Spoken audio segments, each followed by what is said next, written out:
Xewani mamukela ka nongonoko wa hina Uswikotisekuyini mi nga tshame na yena Thwasa Hendricks loko mi nge se subscribe hi kombela mi subscribe leswaku na yena channel leyi yi kota ku kula ka ha ri na swo tala leswi nga mi khomela swona. Namuntlha tshame na Emraise loyi a tivekaka vhele hi vunanga bya yena a ni nge tithali swo tala mina i ta vulavula hi n'winyi wa swona. Emraise mi ri njhani na? Yeah, I'm right. Xeweta lava ku rhandzaka na vavoni va channel ya Uswikotisekuyini. Okay. Xo sungula ni khensa opportunity ya ku va ni invite-wini ka interview leyi. Mbvulavula na rona Mayimele Emraise. Emraise munhu loyi a humaka kwala ka N'wamitwa ni yimbelela tinghoma ta Afro pop, so ya ni nqambi. Vuqambi lebyi byi sungule rini so? Vuqambi lebyi byi sungule hi 2012. I yini lexi xi nga ku hlohlotela hi ku swi tele leswi munhu a nga swi endlaka? Ku na boxing, ku na bolo, ku na rugby, ivi wehe chuza ku lava ku va nqambi. Okay, so lexi ni ta ku swi sungule la ka ku a ni ri na tichomi leti a hi kula na toho, so a hi rhandza ku loko hi tshamini vhele hi va hi kha hi hungasa hi ku cina, ku yimbeleriwa tinghoma. So swilo sweswo hi ve ka hi swi endla so encourage ya ku yimbelela hi va hi develop-a se ni tikuma ni kha ni tsakela ku ni yimbelela. Vunanga lebyi ku na vanhu lava ku chayelaka kumbe u ti chayela hi wexe? Ku na vanhu lava va ni chayelaka. Yeah. So vhele ku na track nyana yin'wanyani leyi mehe hi mavonelo ya mehe ni nga twa nga ku hi yo yi nga ku susa lani ku veka lani, liya ya madyondza ni lava ku hi vulavula nyana hi yona track liya ya ku ni tsundzuka madyondza ya mehe ni nga sungula ku rhandza hi yena. Track liyani loko i za yi tsala nghoma liyani a wu lo hleketa munhu loyi i nga sungula ku rhandza hi yena kumbe njhani? Hawa. A hi lo tshama na producer mehe 10-7. Siku leri a yo va hi ka like hi ka a endletela beat hi yimbelela nghoma hi twa yi nga ri xapu hi khansela, ndla yin'wana hi khansela until se ku fika idea liya ku hi yimbelela hi liya a ngo leswaku ni tsundzuke munhu kumbe swi huma kun'wana. Loko swi ta ka okay loko swi ta ka ti-bookings swi famba njhani eka Emraise? Swa ti-bookings eka Emraise. Ni nge vuli ku bookings ti famba sharp eka nkarhi wa sweswi. A ku ri na nkarhi lowu a ti ri sharp wa ni vhaya ti-bookings, so mara since last year, because last year a ni zangi ni yimbelela tinghoma ni byele ku ni teka break until now, so a ni le ku bukiweni. Vanhu lava i nga tirha na vo ka music wa wehe ku fika sweswi i va mani? I va mani? Hlayini nyana ni tirhe na 10-7 producer obvious.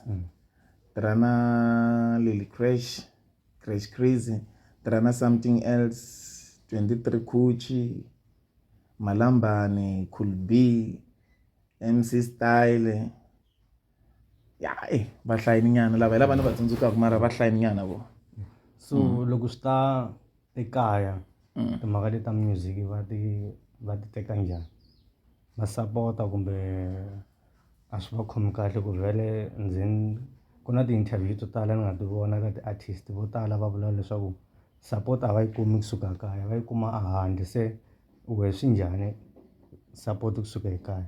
Eku sunguleni a va nga swi tsakeli hikuva na va byela ku na vanhu lava mi kuma ku loko vo za va sungula timhaka ta music va tshika xikolo, so va vo hleketa nga ku na maybe ni ta endla the way. So mara va ni sapota vo va ti sapota timhaka ta music, a va na problem na swona ka sweswi. Ti-challenges leti u pfa ku hlangana na toho loko u ri la ka journey leyi hi tini? Genre leyi ne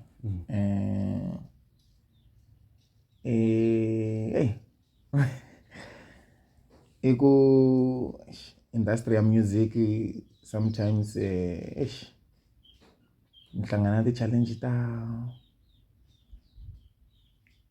ni nga ku a ni wa swi tiva ku loko munhu a ka a ri nqambi sometimes i lava vanhu lava va nge le henhla ka ku i collaborate na vona ku i ta kota ku ya mahlweni maybe vito ra wena ri ta kota ku kula. so ku na ku leswi swa ku i kuma ku approacha van'wani va ku rejecta ya hi toho leti ni ti vonaku i ti-challenges leti ni hlanganaka na toho hi ku leswiya swa ti-beefy na ti-artist tin'wana a ni hlangani na swona leswiyani.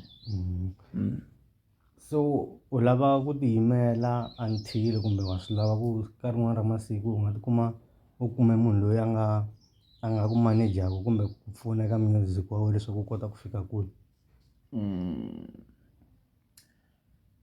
Sweswi for now me ni lava ku tiyimela. Why?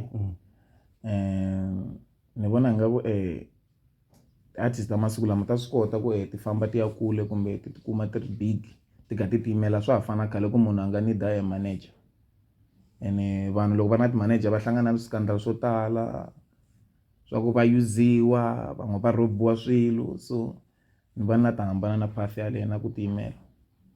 So tanihileswi u nga vula ku i ve kota i kuma chance ya ku i hlangana na va Colby na va MC Style, mi hlangane njhani na vanhu lava? Volo va twe ti-track ta wena kun'wanyani ivi va swi tsakela va ku ha Emraise na yena hi swi tsakela ku tirha na wena? Okay, ni hlangane na Colby ya ku ri 2020 a no vulavula na ye Colby kwala na kwala samba ni n'wi byela ku na yimbelela se a ni byela ku i lava ku humesa album ya matimu so a ni byela ku ni n'wi sendela tinghoma ta mehe ku maybe if ni nga fita laha nga ni selecta so ni n'wi sendela ngoma so vhele ni byela ku na fita a nyika data ku ni ta yi ta rikoda ngoma na yena. So mara why mi nga tirhinyana tin'wanyana ku ya mahlweni na ye Colby? Ni vona ingaku a ni vhele ku kote ku support-a wa ha ri le hansi sweswi ni vona ingaku u to va u ni swi veka so a wu le ku u nga va u nga ringani na yena mara ka n'wamitwa va nge vulavuli hi ti-artist Emraise va nga n'wi hlaya se a wu swi tsakeli ku tirha na ye ku ya mahlweni? Na swi tsakela ku tirha na Colby na ku ti kona tin'wana tinghoma leti hi nga ti rikhoda na Colby kwale to ka ti nga zangi kuma chance ya ku ti release mara for this year hi ku se na ku tlhelela ka music wa ni teke break swi nga humelela ni tlhe ni tirha na Colby again. Ka ti-artist tala ka n'wamitwa vhele letikulu va lava ku tirha na Colby ntsena kumbe va ha ri kona van'wanyana kumbe i xihundla xa wena swi vona loko se ku hume album kumbe track leti ti nga ta va ti karhi ti huma kwala lembeni? Va koho Daniel Brothers na voho because van'wani lavakulu la ka n'wamitwa va tinqambi na vona ni nga swi tsakela ku va ni tirha na vona Daniel Brothers. A hi languti swin'wana music wa wena vhele hi lowu ku nga na message blind ne? So sometimes ku na track yin'wani laha ka ti-track ta wena va ri a hi lunghisi swilo loko i ba track liyani a wu lo holova na munhu wa wena u hleketa ku mi lunghisa swilo kumbe njhani? Loko ni ba nghoma liyani a ku ri na a choose ya mehe leyi yi nga nyika idea ya ku ni ba nghoma liya mhaka a hlangana xiyimo xa ku yena munhu wa yena va nga ri sharp so a ku hi ta na plan hi ba track liyani a ta kota ku ti consola yena a nga ri leswi swi huma ka mina. Se liya ya mujolo ke? Ya mujolo ya mujolo hi ta dlaya mujolo. A swi lo yini leswaku u za u kota ku hleketa ku hi ta dlaya mujolo swi va swi lo yini kumbe na yoho liyani vhele a wu tsalela un'wana kumbe ko va swilo vhele swi taku vhele ku ri artist ko va na swilo swo karhi leswi swi taku eka wena i kota ku yimbelela vanhu va kota ku cina? Liya nghoma no ringeta ku famba na nkarhi because mani ma vona ka ti-social media ku tshamaka ku huwa mujolo leswi mujolo wa vava so like ya no la tandla content so ni tirhisa ngoma ni tirhisa title ya ku ta dlaya mujolo. Emraise i munhu loyi a hi endlelaku tinghoma ta marhandzu vhele se hi mujolo lowu wa pfunga u dlaya swa straight kumbe njhani? Awa mujolo wu na ntanga mudlovo wa jaya wu ba un'wana na un'wana u ni tsandzeka loko swi humesa wu ba un'wana mujolo is dangerous. Okay. So a hi ngo ku na vanhu lava va nga le ku voneni sweswi va swi tsakela ku maybe va nga kota ku buka va nga ku kuma njhani?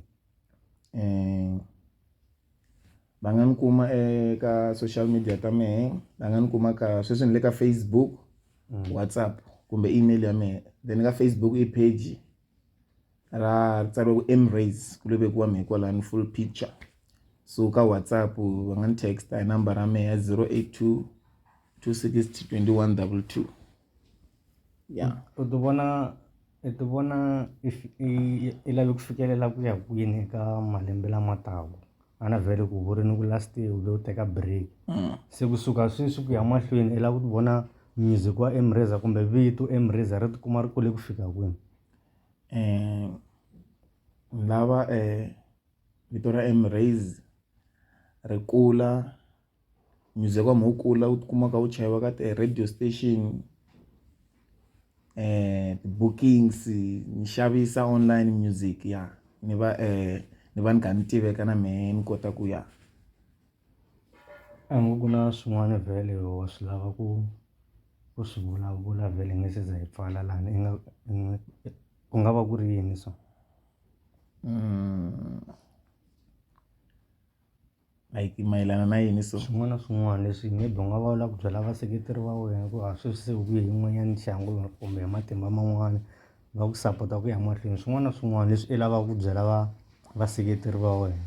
Okay, ni nga vula ku lembe leri mina producer ya mehe 107 ya se hi lava ku vuya hi mindzilo, and if hi ku a ni teke break a va ni rivele se va fanele va ni tsundzuka va ni follow ka social media swo tala ta swi vulavula ka Facebook, ya hlangana kwale ka Facebook ka Emraise. Wa vulavurini vhele hi 107 loko mi ri kwale inanini studio a mi pfi mi hambananyana hi marito ku vhele vanhu vo tala loko va ri na ti-producer ta vuya lomu studio a ku olova ku ma ku byela ku a endli swona a faneke u endle 1 2 3 a mi pfi mi hlangana na tona ti-challenges leti loko mi ri le studio. Hawa hi swona choosing. A ku va leswi a ni lava vhele ku at least vanhu va kota ku tiva hi swoho lava va nga ku tiveki ku vhele va koho lava swi lavaka ku tiva, se ni twisa ku va ku tivini nyana katsongo. Yeah. Ha ta tlhela hi va na interview nyana yin'wani hi ku famba ka nkarhi hi va hi karhi hi vona ku se music wa wena sweswi u famba njhani. Hina lava hi faneke hi sapota vanhu lava hi va tivaka va nga le kusuhi na hina, a hi nge rangi hi ya kule hi nge se za hi kota ku va na vanhu lava va nga le kusuhi na hina hi kota ku twisisa swo tala na ku navelela leswinene leswaku music wa wena eka lembe leri tanihileswi u vulaka ku a wu teke break lembe leri tirha hi matimba. A swi tiveki un'wana na un'wanyana i va lo tirha hi matimba ku va a humelerile, se hi leswi ni ku navelelaku swona. So na khensa ku va loko ni ku vitanini ku ni kombela ku interview u kote ku ta a ni ta ku na khensa. Inkomu. Ni rhandza ku khensa eka n'wina vavoni ku va part 1 leyi ya Emraise. Swi tele leswi ni nga ta n'wi vutisa swona vhele na swi tiva na van'wana a mi hleketela ku ni ta n'wi vutisa swin'wana, se leswiyani a ni le ka swona ni te timhaka ta heta music na ku a kota ku kula hi ku a hi lavi leswaku a tikuma a wine hi ku vhele mavito last year i ri a lo tshama. N'wi sapoteni ku ya mahlweni mi subscribe na le ka channel leyi leswaku hi kota ku kula. Danko.